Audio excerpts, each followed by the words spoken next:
안녕하십니까. 부동산을 잘하는 아빠, 부자라빠입니다.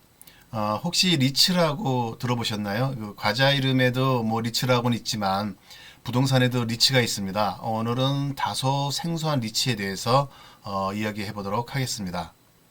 2001년 7월에 부동산 투자회사법이 시행되면서 리츠 회사 설립과 활동이 시작이 되었습니다. 리츠는 그 부동산에 대해서 간접 투자를 하는 것입니다. 부동산 투자 회사가 주식을 발행을 해서 투자 자금을 모집하고 수익성 좋은 부동산에 투자를 해서 이 부동산의 운영과 관리를 통해 얻은 이익을 배당금으로 지급을 합니다. 다시 말해 회사는 투자자에게 자금을 모아서 그 금액의 70% 이상을 부동산과 부동산 관련 유가증권에 투자를 하고 여기서 발생하는 수익의 90% 이상을 다시 그 투자자에게 배당을 하는 그러한 구조입니다. 아직까지도 그 설립과 활동이 활발하지 않아서 세간의 주목을 받지는 못하고 있지만 향후에 활성화되면 일반인들의 부동산 투자 기회가 더 커질 것으로 기대됩니다. 우리는 그 부동산에 투자하면 실물 자체에 투자하는 방법을 많이 사용을 해왔고 그러다 보니까 투자 금액도 나름 규모가 있어야 하고 황금성에 대해서도 굉장히 어려움이 있었습니다. 하지만 부동산을 투자하는 그러한 회사인 리츠를 이용하면 적은 금액으로도 부동산에 투자를 할 수가 있습니다. 투자 방법은 리츠사에 직접 자본을 참여하거나 리츠 회사가 상장된 뒤에 주식시장에서 리츠 회사의 주식을 매입을 하면 됩니다. 부동산을 유가증권화하여서 그 주식을 구입하는 것이므로 소액으로 쉽게 참여할 수가 있는 장점이 있습니다. 리츠 회사는 그 주식회사의 형태를 띠고 있기 때문에 자금의 운영과 관리가 투명한 편입니다. 주식회사이기 때문에 주주총회와 이사회가 운영이 되고 분기마다 투자보고서도 공시를 해야 됩니다. 건설교통부와 금융감독원의 정기적인 감독도 받게 됩니다. 부동산의 가장 큰 단점이 황금성인데요. 리츠는 주식으로 발행이 되므로 그 부분이 보완이 됩니다. 일단은 매년 일정한 수익을 배당의 형태로 제공을 할 것이고 자금이 필요시에 주식시장을 통해서 매도를 함으로써 투자 자금을 회수할 수가 있습니다. 또한 리츠는 그 정책적으로 지원을 하는 제도이기 때문에 세제 혜택이 있습니다. 투자 대상 그 부동산 투자 금액의 50%를 그 손실 준비금으로 간주해서 산입을 하기 때문에 간접적인 법인세 감면 효과가 있고 취득시의 그 50% 취득세 감면과 양도시의 법인이 내는 특별부가세 50% 감면 혜택이 있으며 종합부동산세도 이 분리과세를 적용하기 때문에 세액이 크게 줄어들게 됩니다. 리츠의 절세 효과는 리츠의 투자 수익률을 높이게 되고 이에 따라서 투자자의 수익 배당액을 증가시키는 결과를 가져올 수 있습니다.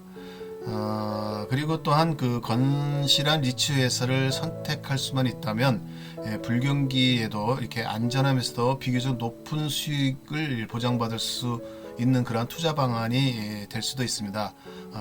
이러한 그 리츠 회사를 통해 투자를 하는 것이 부동산 실물에 직접 투자하는 것보다 장점이 있습니다. 첫째는 부동산의 증권화로서 이렇게 금융시장에서 쉽게 매각하여서 현금화할 수 있는 그런 황금성, 그다음에 이 전문가를 통해서 투자와 운영 관리를 함으로써 안정적인 수익과 더불어 위험 관리도 가능하다는 점, 그 다음에 다양한 자산에 분산 투자를 함으로 인해서 위험을 축소시킬 수 있다는 그러한 장점들이 있습니다.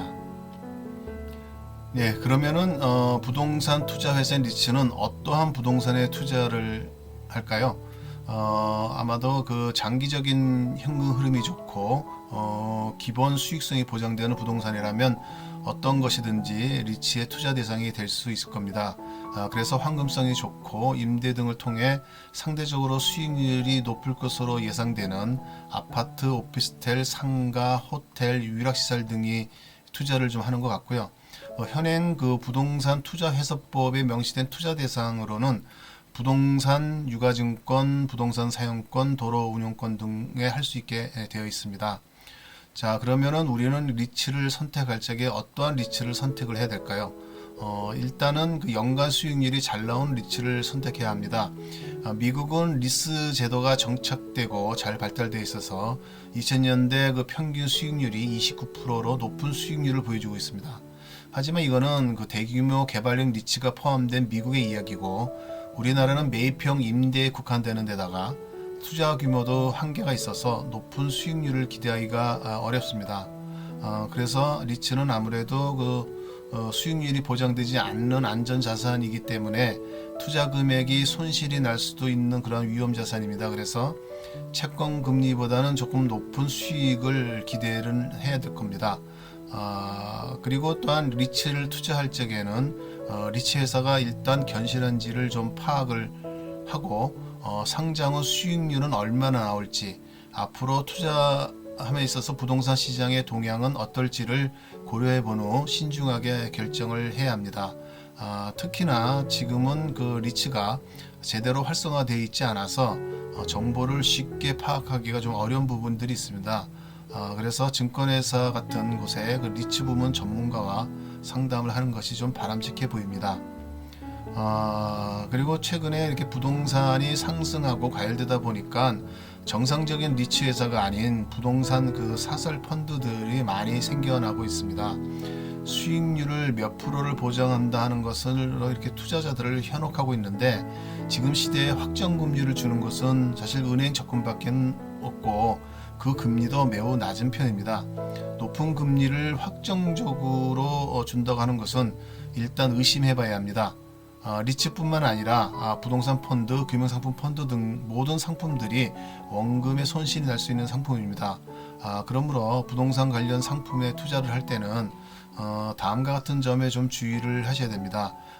먼저 첫 번째, 업체가 제시하는 개발 계획을 액면 그대로 믿지 말고 전문가의 조언을 듣거나 지자체의 개발 계획을 확인을 해야 됩니다. 둘째는 그 업체의 자본금 규모, 사업 실적, 경영자의 신뢰성 등을 알아본 후 투자 여부를 결정을 해야 됩니다. 리츠 회사는 그 자본금 규모가 500억 이상이어야 하므로 부실한 회사가 참여하기는 어렵지만, 중소규모의 사설 부동산 펀드는 투자자의 투자금에 의존하며 사업을 하려고 하기 때문에 회사의 견실성을 제대로 확인을 해야만 합니다. 셋째는 그 확정 투자 수익률을 장담하는 회사는 믿지 마시기 바랍니다. 오히려 의심을 해봐야 합니다. 넷째는 자금 관리와 사업 계획을 한 회사에서 자체 관리하는 것은 믿지 마십시오. 회사는 투명한 일처리를 해야 되는데 이런 경우는 투명한 일처리가 되지 않는 그러한 단점이 있습니다. 그 부동산 투자회사법이 통과된 지 꽤 되었는데 사실 아직까지도 리츠 회사가 활성화되지는 좀 않은 상태입니다. 하지만 우리나라의 부동산도 선진화의 길을 걷게 되면 은행보다 더 높은 수익률을 추구는 하되 위험은 어느 정도 줄이고 황금성이 있는 그러한 리츠 상품이 활성화될 것이라 기대를 해봅니다. 그때를 대비해서 지금 미리 리츠에 대해서 자세히 공부해 두실 필요도 있지 않나 이렇게 생각을 합니다. 아는 것이 힘이고 아는 것이 돈입니다.